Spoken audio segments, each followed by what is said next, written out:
and I'd like to say a big thank you to Jay Toole for all that you have done over the many years.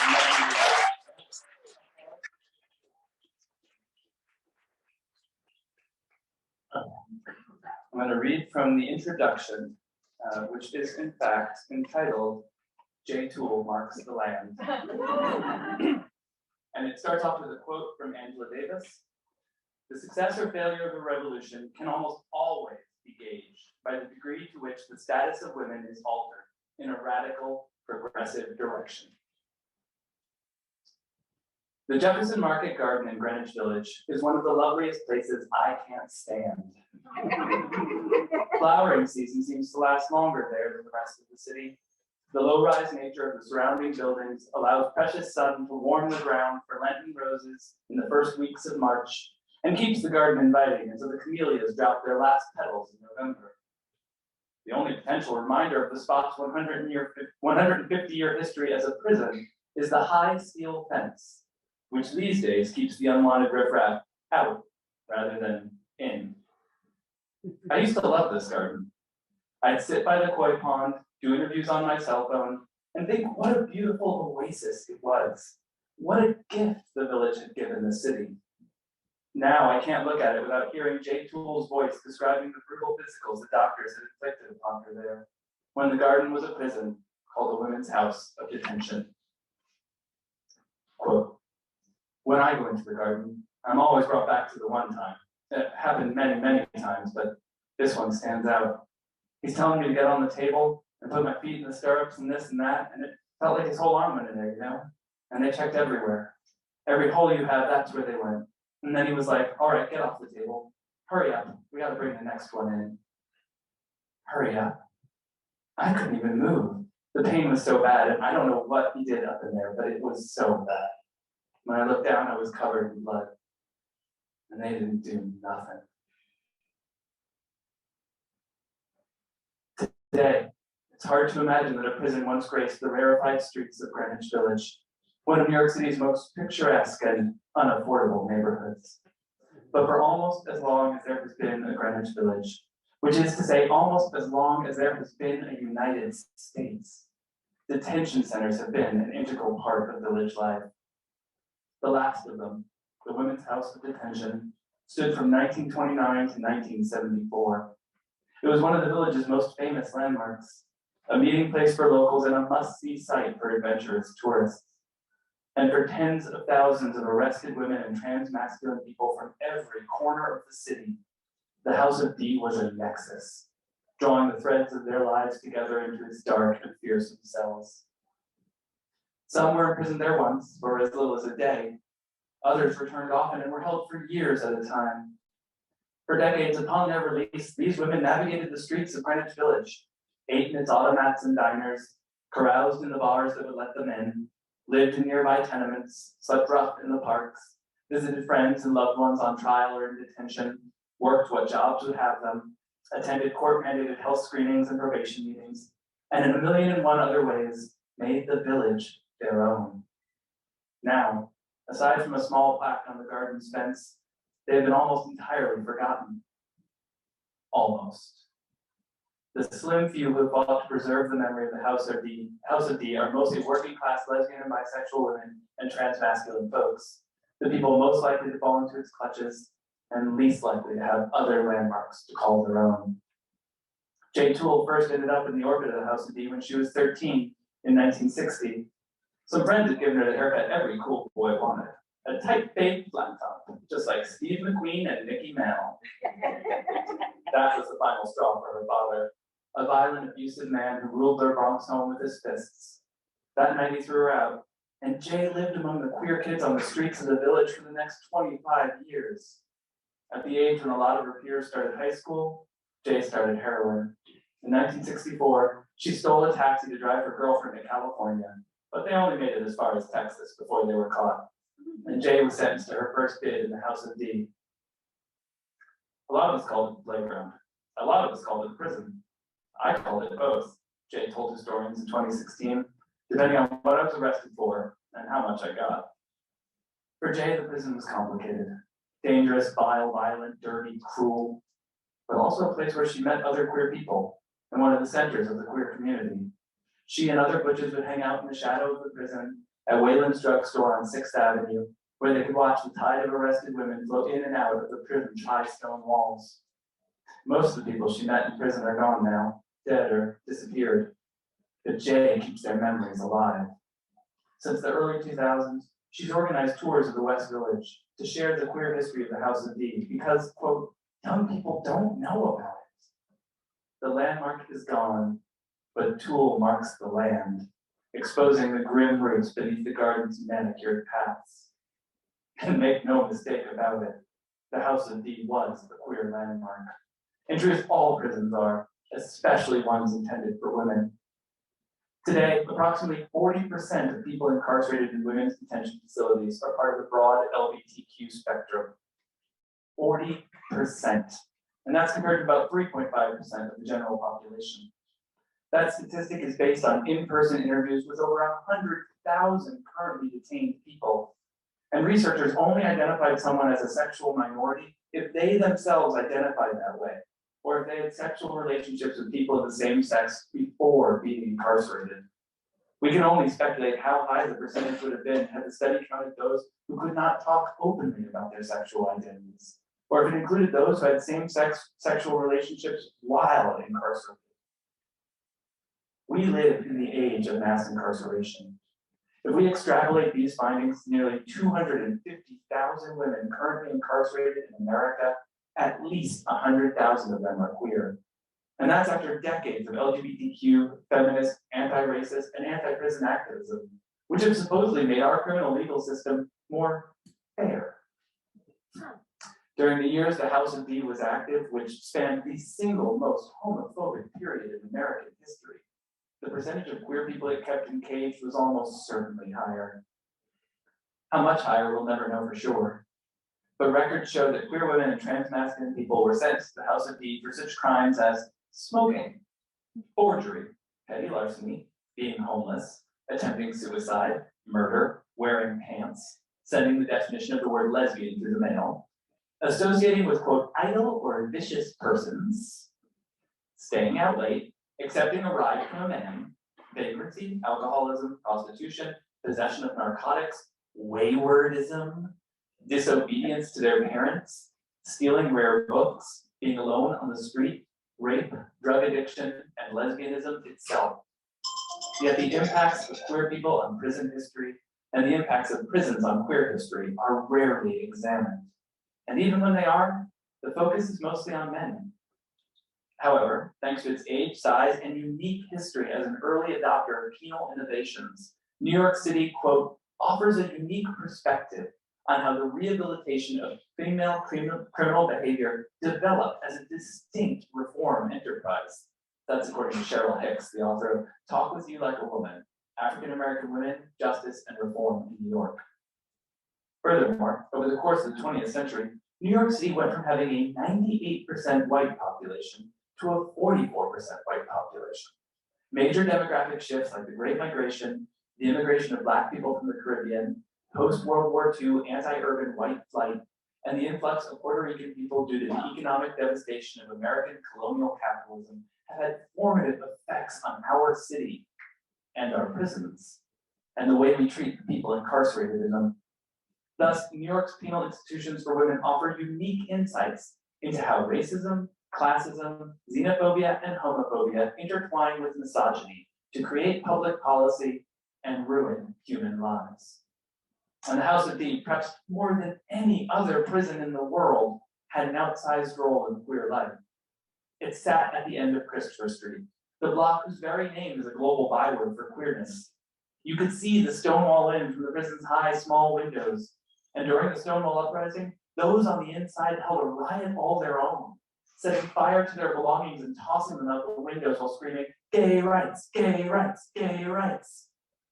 Yet still in 2016, the New York Times referred to the protests as being all gay men, and only grudgingly issue a correction stating there was, quote, at least one lesbian involved. One.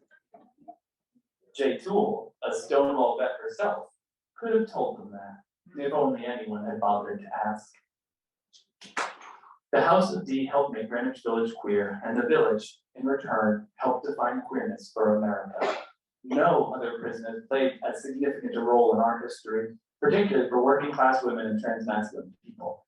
For them, as pioneering historian Joan Nessel, co-founder of the Lesbian History Archives, once wrote, the House of D was, quote, a constant presence in our lives, a warning, a beacon, a reminder, and a moment of community. Many, perhaps most formerly incarcerated people talk rarely about their experiences, and many, perhaps most non-incarcerated people refuse to listen when they do. At most, we get data about people in prison, aggregated statistics that reduce them down to fungible numbers, not human beings with specific thoughts and experiences. As Nicole Hahn Rafter wrote in the preface to Partial Justice, Women, Prisons, and Social Control, like others who have attempted to study prisoners of the past, I was constantly frustrated by lack of information on individual inmates. In the 30 years since Rafter wrote her book, little has changed. In the introduction to a 2015 study of prisons in early America, Jen Mannion wrote that, quote, without diaries or letters written by the women themselves, I accepted that I would never really know what they thought, felt, or strived for. And Mannion bemoaned, quote, how incomplete our understanding of state authority has been without attention to the actions, thoughts, and experiences of those subjected to its reach. The bulk of the work of this book has been to undo that silence, to find and follow the lives of imprisoned women and transmasculine people, and to allow revelations about the Women's House of Detention, Greenwich Village, queer history, and prisons generally to arise from their lives, their ideas, their stories. This is the biography of a unique building, but the building only matters because of the people who passed through it. By reconstructing the experiences of hundreds of incarcerated New Yorkers, I have identified a representative few whose lives were particularly well documented. They have acted as the Beatrices for my descent into what one prison social worker called the hellhole that was the House of D. When I began sketching out the idea for this book 5 years ago, I had a naive understanding that prisons were bad and should be made better. I might even have described them as broken. But to look at prisons historically is to see a monstrously efficient system doing exactly what it was designed to do, hide every social problem we refuse to deal with. Prisons have very little to do with justice or rehabilitation.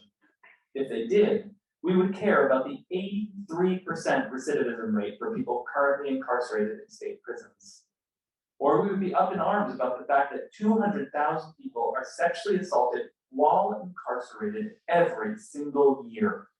And that's not even counting those who are violated by the routine procedures of healthcare in prisons and jails, or those who never report being assaulted out of fear or shame or simple recognition that the system does not care.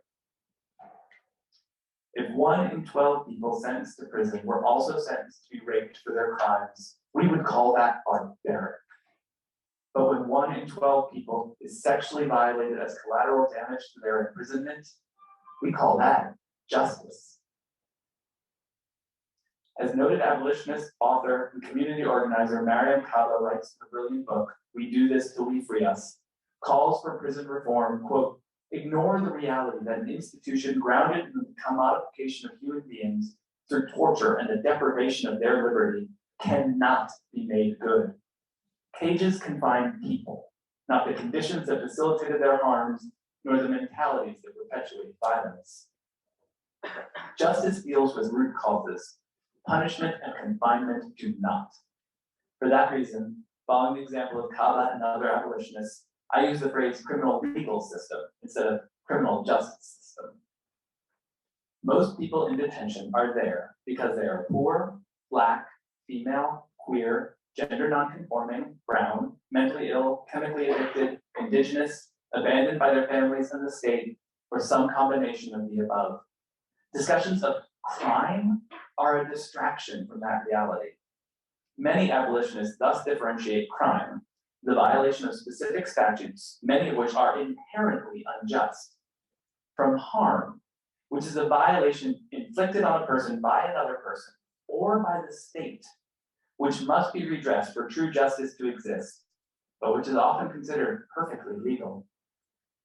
Criminal detention almost always leads to increased harm for the person incarcerated, for those who depend on them, and for the communities they come from. The only twisted sense in which detention causes less harm is if we disregard the humanity of those we incarcerate and the communities they come from, and focus solely on the incarcerated person's potential to harm someone the system truly cares about, usually a white person of some means, or a business. Researching the House of B has shown me the consistency of this truth over decades, through liberal moments and conservative ones. The prison system is irredeemable. These detention warehouses are stopgaps and pressure valves for every other system that actually is broken, from education to mental health care. And without fundamental change, any minor reform to the prison system is simply overwhelmed over time by that reality. But through this research, I also began to see connections between abolition and my hope for the queer movement writ large. Abolition moves us away from a paradigm of legal versus illegal, and toward one of harm versus what? To me, the opposite of harm is care, the thing we owe one another, the thing we cannot live without, the thing the government should take a vested and financial interest in promoting.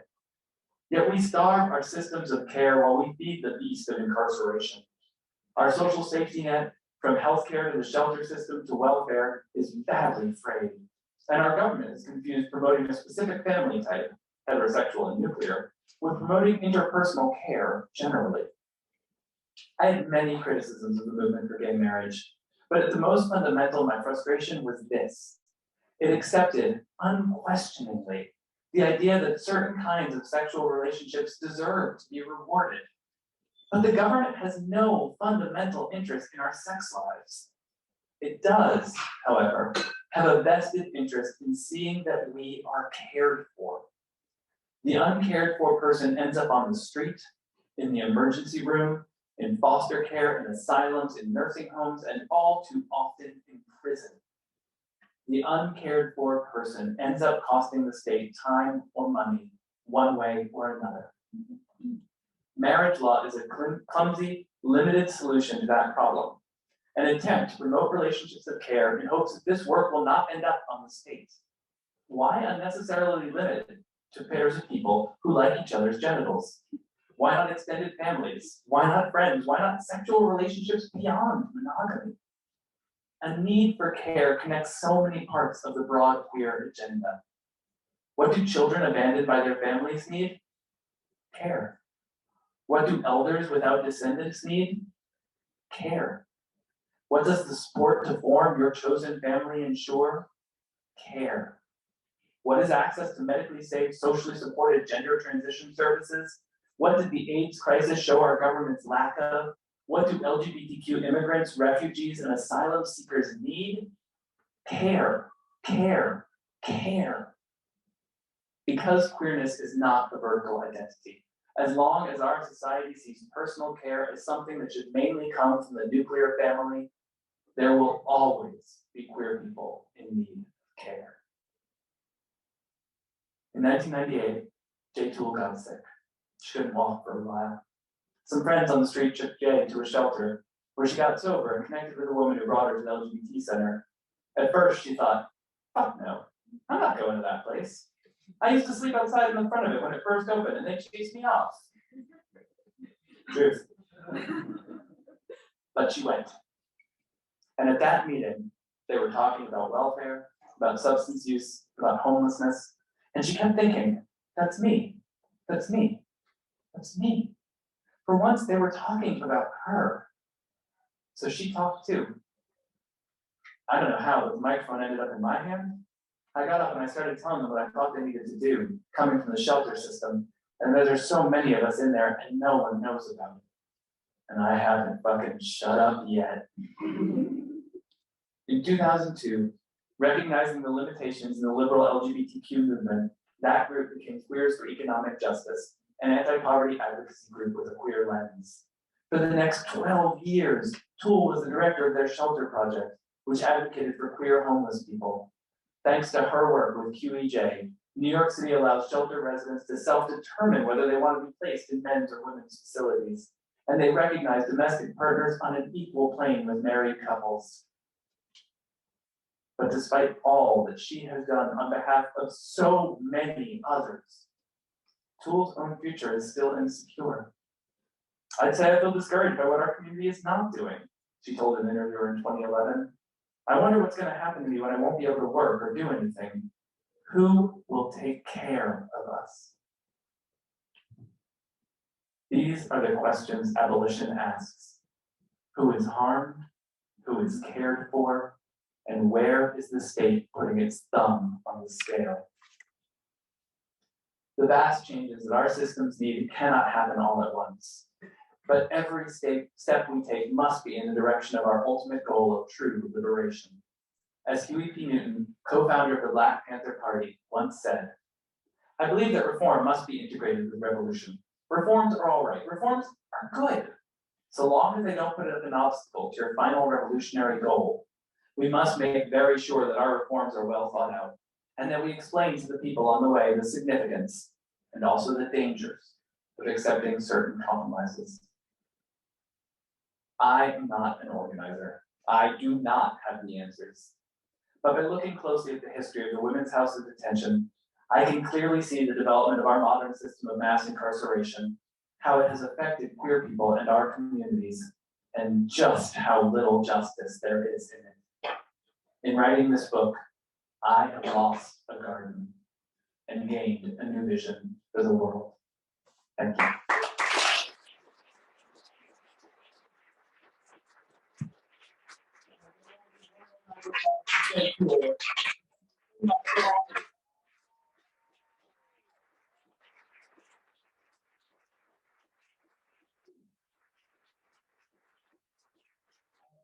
Completely sweated to this entire outfit, but we are going to continue, and Victoria is going to join me up here, and we'll have a little guided conversation. I am so thankful for it. Thank you, Victoria.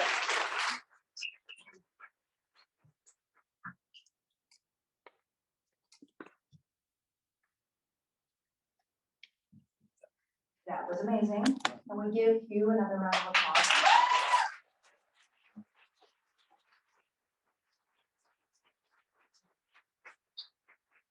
So, that was great. Now, let us talk about what else is in your book. Not to spoil it for anyone, you should buy the book. There's a lot in it. But here's a little bit of a sneak peek. So let's start by talking about the Women's House of D itself. It opened in 1929.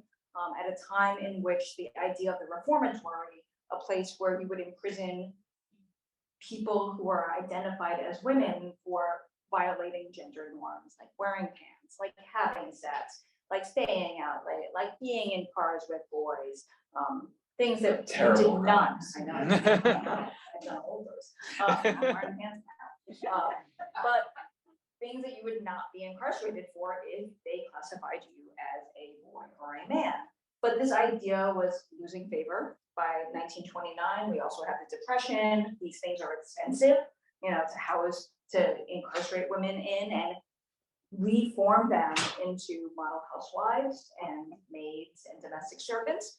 So, what was the original intention of the Women's House of D when it opened at that time? And then what did it actually do? It's a great question. So like you said, it came about from the reformatory movement, which starts at the end of the 1800s and continues up until like the 1920s, sort of loses steam with prohibition and women getting their vote, the progressive era. And the original idea really was to make, as the first prison for women in America put it, to make their convicts into wives or maids, right? Those were the two things that God had seen as the ways out of poverty for women. Those were your only options. And both of those things, of course, required being properly feminine, because who wanted a wife or a maid who was not? So this was the idea under which the prison was started. But, like you said, the Great Depression was coming, and very quickly, the wardens from other prisons pushed back on this idea. Instead of having a reformatory type institution where people would get kinds of domestic training, education, connected to healthcare, reformatories were not perfect by any means. They had many, many issues, but they at least had an idea that they were there to provide some kind of care. They had a very limited idea of what that was and who it was for, but they at least had that idea. When the reformatory movement died because they were so expensive and the Great Depression was coming, the other wardens at prisons around the city said, this is a waste of money. We don't have money to spend on incarcerated people. Instead, we need to create a skyscraper that we can pack as many people into. They cut down the hospital services, they cut down the social services, and they made it both a jail and a prison. So it was holding people before they were tried for anything, during their trials, and after they were sentenced. These are populations with incredibly different needs. In fact, this has often been called the original sin of the House of D, because what ended up was a maximum security prison in New York City where people were held days, months, and years at a time. A truly terrible situation, which the laws that also created the House of D made worse by turning all of the sentences under which most of these people were arrested. A lot of them were arrested under what was called a vagrancy prostitution statute, which basically had nothing to do with actual prostitution as we think about it. Vagrancy prostitution meant you were a poor person who was assumed to be a woman, and therefore, what were you going to do but be a prostitute, right? You had no other future, so you could be arrested that way.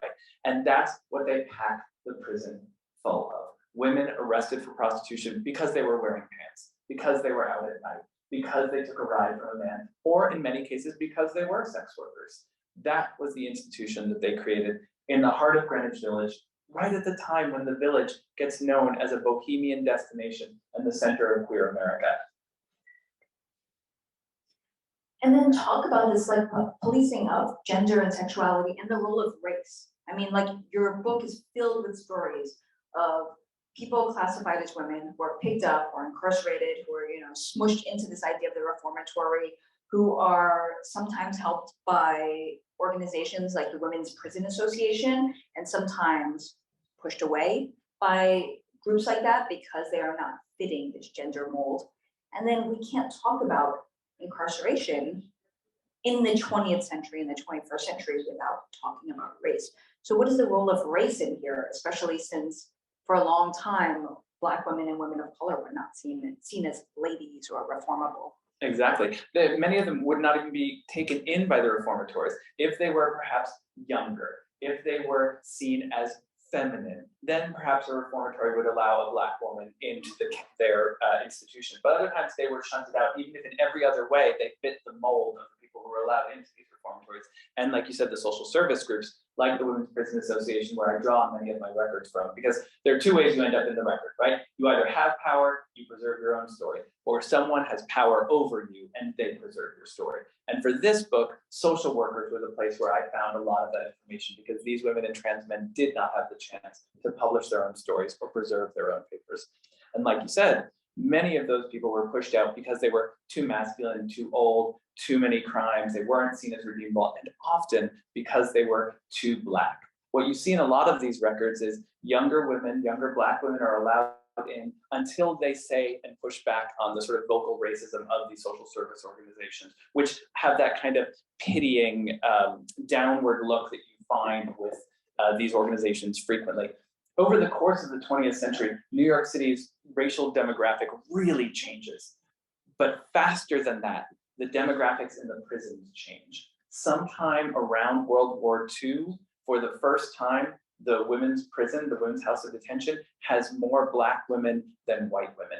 At a time when the city's population is still up in 80% white, we're seeing arrests of 50% and then 60% women of color. And it just gets worse and worse. And this happens in women's institutions before it happens in men's institutions. Black women are specifically targeted because they are Black, because Black women are assumed to be too masculine, or too sexual, because they're assumed to need less care, because they're assumed to be less intelligent, more likely to be criminals. All of these reasons they are focused on, particularly by the criminal legal system in New York City, and shunted into these prisons. And also because Black women were more likely to have to work outside the home, which put them at increased danger from racist policing. Because if you were out on the street by yourself, again, you were assumed to likely be a prostitute. If you were wearing pants, maybe you had to because of the job that you were working, you were assumed to be a prostitute. If you accepted a ride home from a man, you were assumed to be a prostitute. And for all of these reasons, Black women get targeted by the criminal legal system from the very beginning. The men's institutions in New York, they become predominantly Black, mostly in the 1960s. But the women's institutions, it happens way earlier. And then, as everybody in this room knows, obviously this policing of gender identity and sexuality has not gone away. We see this with, in state after state as they're passing anti-trans bills, or they're trying to. We see this here in New York, where women of color keep getting arrested for walking while trans. That has not gone away. So how, you are a historian, so how can knowing this history, how can we view this and then challenge what's going on now using this history? Like, how can this inform us? That is a good question. That's one that took me a while to wrap my head around, because I was doing this research. I, thought of myself as a progressive person, as someone who thought prisons were bad and needed to be reformed. As I said, I did not understand the depths of the intractability, the way in which the system, in fact, is not doing what I think it is doing, and therefore it cannot be redeemed in those ways, right? If we think it is about crime and redemption, if we think that this is about what the prison says it's about, then you think it can be reformed, you think it can be improved. But when you watch it decade after decade after decade, in liberal moments and conservative moments, behave exactly the same way, target exactly the same people, care so little about them or what happens either in the institution or when they leave the institution. I think for me, that was truly an education, truly an eye-opening to something that I should have known earlier, honestly, absolutely. But having the history in front of me, being able to see decade by decade how our system of mass incarceration was built, how it focused on women and trans men, particularly for being not feminine enough, how literally we have a whole women's legal system that was built out of a conference in the 1870s that specifically said their goal was to retrain incarcerated people in women's institutions to be wives, mothers, and maids, right? When you see that history, it makes it obvious when we see why these things are happening today. And I also started to see how our system as a whole makes so little sense. I mean, who thought that justice was best produced by two unequal sides fighting it out over who should go to jail? Who thinks that the bail process, which allows richer defendants to get out when people without money are held, who thinks that is fair? There are so many ways in which once I saw this history and it kind of changed my angle on the present, I saw that the reform movement was unworkable, a distraction at best, and oftentimes truly harmful to getting actual change done, because so often reforms get swept in with great intentions and they provide a lot more money and make bigger cages, bigger prisons, and then the attention fades away and they are just as bad, worse than what came before them. So for me, it was really important to have these histories and to be able to start to say, not only does this affect incarcerated and formerly incarcerated people, not only does this affect the folks who walk by it in Greenwich Village, but that this institution changed queer history. Greenwich Village gets a reputation as a slumming spot for rich tourists about 1918, 1919, 1920. That's when cafe society takes off. By that point, rich people had been coming to the village for a decade to watch arrested people in the women's court. In fact, the women's court advertised itself as having sloped floors and good seats so that you could come and see these people get arrested, get in some cases physically violated, examined as entertainment. And this is Catholic the village as we know it, and the village then spread that reputation, that idea of queerness to the world. These histories are vital to remember, both in order to better understand our system of mass incarceration today, and also to understand queer community and queer history. When I found out that the Stonewall riot was 500 feet from the prison, and that the women in the prison held a riot all their own, chanting for gay rights and setting fire to their belongings, it's like, how have we narrowed the story down so much that we can't look 500 feet down the road and see what is really happening?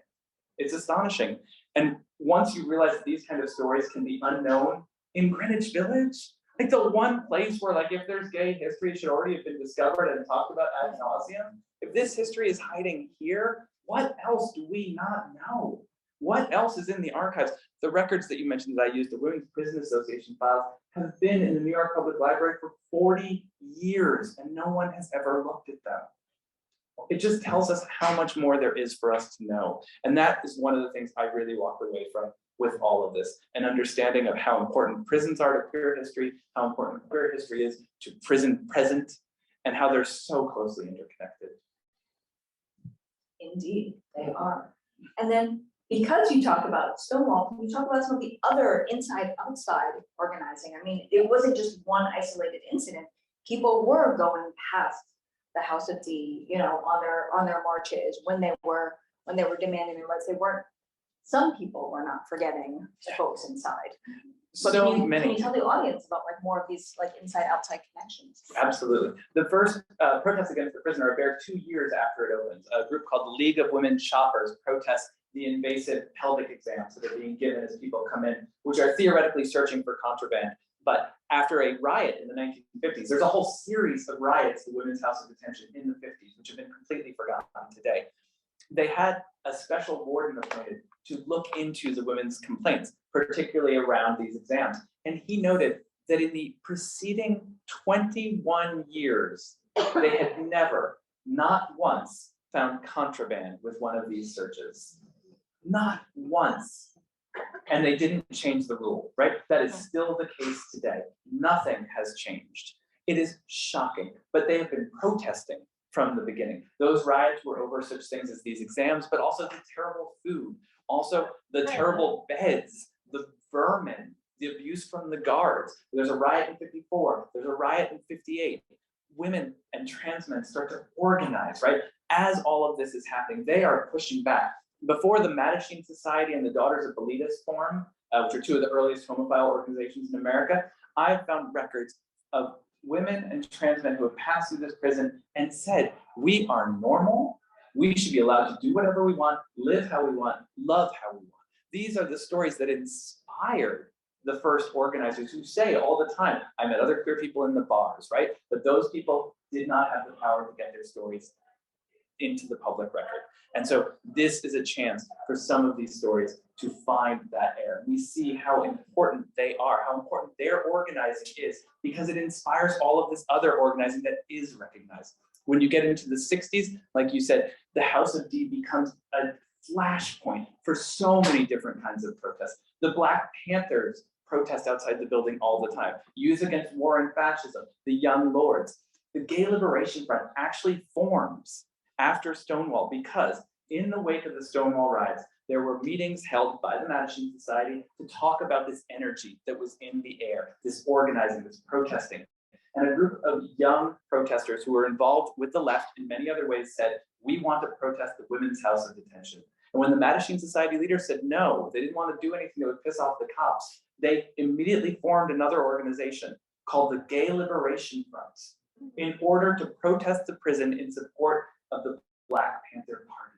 That's the reason the Gay Liberation Front was founded. And although we often talk about their protests outside the Village Voice as their first protest, their actual first protest was outside the Women's House of Detention to support Afeni Shakur and Joan Bird, who were incarcerated there as part of a huge trial that was meant to break the Black Panthers. And Afeni Shakur not only was incarcerated there during this, while pregnant with her son Tupac, but she went on to defend herself in these trials. And it's largely thought that it's because of her that the Panther 21 were actually found innocent, because of her work. And she later said, in the prisons, I saw the Gay Liberation Front banners outside, and I started talking to the other people incarcerated there, and I started working with them and seeing the connections between our work. When she got out, she tried to bring the Gay Liberation Front and the Black Panther Party together. She met her girlfriend, Carol Crooks, in the prison. I talked to Carol before she passed, unfortunately, due to COVID earlier this year, and she told me Afeni wanted me to do more for the gay people, to raise money for them and be a spokesperson.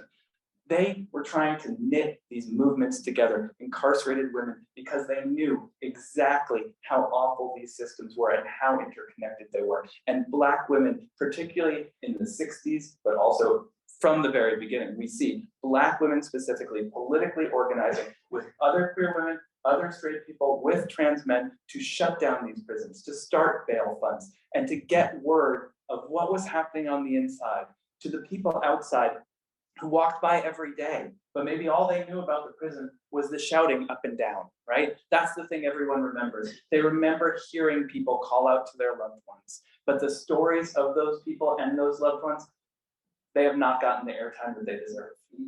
I think I might have gone really far afield from your question. I hope I answered. That's totally fine. And we talked about the women's bail fund.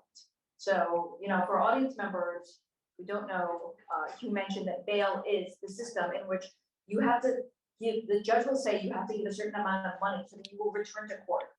Not because we think you're dangerous, not because you're rich or you're poor, but basically this is your guarantee that you will come to court so you don't lose this money. And they set these enormous bails for charges like shoplifting or petty theft, and the bail will be something like $50,000, $500,000, something that somebody who shoplifts diapers is not going to be able to afford.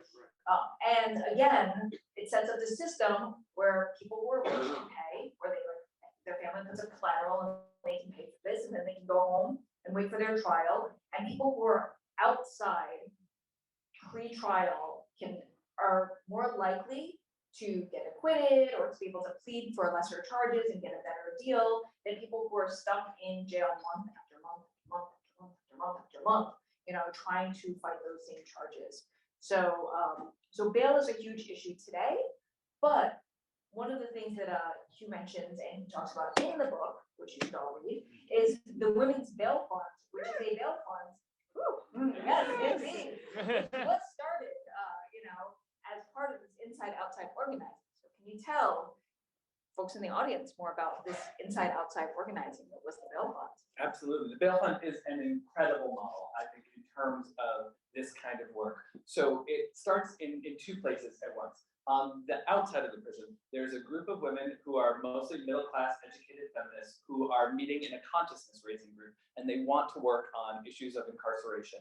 And they hit on this idea that bail is an obviously discriminatory, really terrible situation that they, as folks who have middle-class power, can raise money and do something around. But they don't quite know what to do, right? They have this idea. They know that they've got a kind of power, and they have an idea of how to use it, but they need to work with the folks who are incarcerated.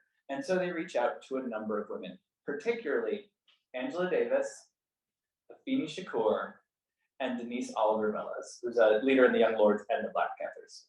And they start to work on a program together, whereby Angela Davis, working on the inside, is going to work with the people who are incarcerated to organize them into floors. Each floor is organized into 4 groups along the halls, and that each group will nominate the next person who will get bail.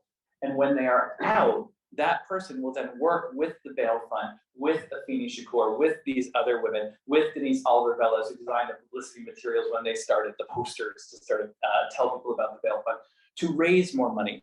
They will work as speakers to help the bail fund and to move the bail fund forward. So it's not just a social service organization, right? It's a membership organization building community power. These groups on the inside will increase their power. They will have a say in who gets out and when and how. And then on the outside, they will have a time to speak, to tell their story, to raise more money, and to help others who are in the same situation they are in. The Women's Bail Fund kicks off the very last day that Angela Davis is in the prison before they extradite her to California. And it's a rally outside. Her sister Fania speaks. She's able to hear her over the microphone for the first time in so long because she's been on the run. Denise Oliver Velez makes the posters for the event. It was an incredible action. And the money that they raised got so many people out. Reading about that history was truly incredible because I had never heard about it before doing this. It just wasn't a thing that I had heard about, and the organizing it is so smart, so on point, and so still necessary today, as you said. Yes. And then can you talk about what happens when the Women's House of D shuts down, people get shipped off to Rikers Island? Almost no one was happy when the House of D got shut down. Some folks who owned buildings around here were happy because they thought, well, it was a very NIMBY response, right? obviously these people need to be taken care of, but not here. Greenwich Village is the wrong place. There's this idea that incarcerated people are inflicted upon a community, right? They're not seen as part of the community, as co-creators in this world, but as something that needs to be removed. And that's a new thing. That was not always true in Greenwich Village, right? They're about the only people that were happy. Everyone else says the new institution is awful, right? It's bigger. There's a lot of money paid to make it, but by the time that people are moved into it, it is already overcrowded. The articles about the creation of the first detention center there, not Rosie's, which is there now, Trout, that it's going to have this whole nursery and where women can have their children. But by the time it was open, they actually made that whole thing into dormitory space because they needed more cages. The new institution, the staff hated it. They protested it. They had wildcat strikes. They did not want to go. Nobody wanted to go to Rikers. And it was really hard and expensive to get there if you had a loved one who was in detention. So in every way, it made the situation worse. And that prison, like the House of D, deteriorated over time. It was opened with, I think, a capacity of about 800 people. By the time it closes, it's holding 1,500 people every single day. A large percentage of them adolescents, right? It's not fair. It's not even humane. And it gets torn down and then they build Rosie's with the same set of complaints, right? It just cycles and cycles and cycles because at its root, our detention system does not work, and it cannot work because it is built to hold all of the people we do not provide any other form of care for: mental health care, physical health care, job training, emotional supports, family supports.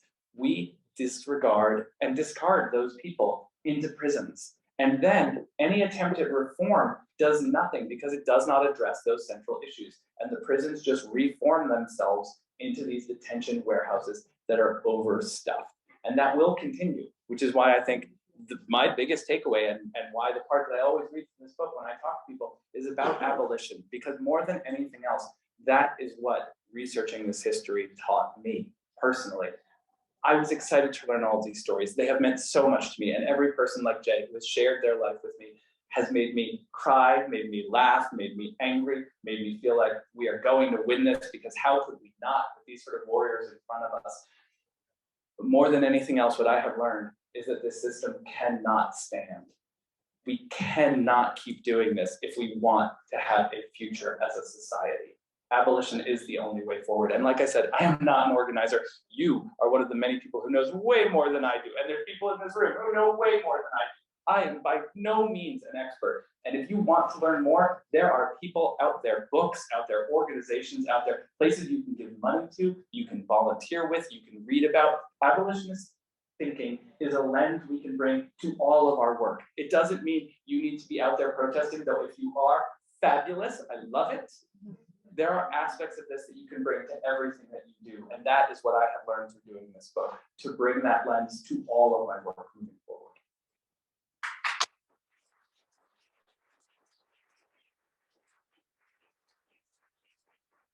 My final question, which was, now we hear the city talking about closing Rikers Island, after so many decades of it being a hellhole, and talking about building 4 new jails in one of each borough, except for Staten Island, that said, screw you, we don't want a jail, and stuck to it. But then there's also been a push by people who say that they are advocates for incarcerated women, including some formerly incarcerated women, to build a separate and 5th jail specifically for women. So as a historian, as somebody who has spent the past 5 years diving into this other, this other women's gender responsive, caring, blah, blah, blah, whatever it was supposed to be, institution, what can we learn from this history about pushing for another and a separate, supposedly gender responsive jail in response to the city's plans to reform, take away and reform the way it does incarceration? I return to that Huey P. Newton quote that I ended the introduction on.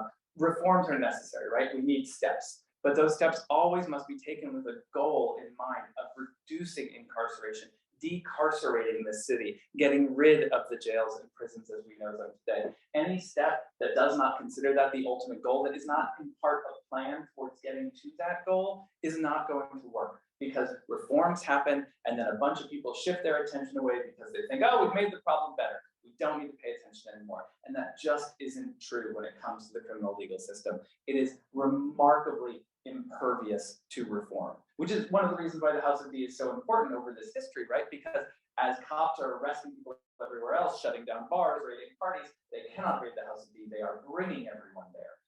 But that is why we should know that it cannot be redeemed, right? We need to be thinking bigger picture. We need to think beyond reform and to our ultimate goal. This is why when people make fun of slogans like defund the police, I think that's actually the beginning, right? That's where we need to start thinking. How do we make major transformations in our society? And then yes, goals to get there, steps to get there, sure.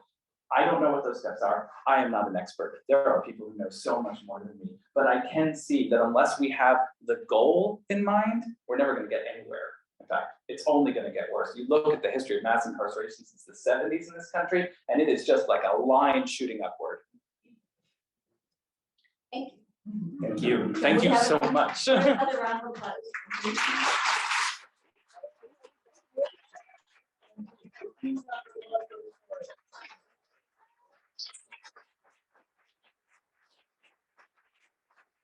There's so much more in this book. I did not do a deep, question and answer about all of the many stories and all of the many things that people should learn from the Women's House of D. By the way, the courthouse next door is now a library. It's a very nice library. This is what we can do with all of our court institutions. Yes. Later on. So please buy the book. I'm sure she would be willing to sign it. Yep, I'm gonna stick around. I'll sign books and yes, definitely. And I'm so thankful for everyone for coming out tonight. One more round of applause for all of you, and especially for Jay.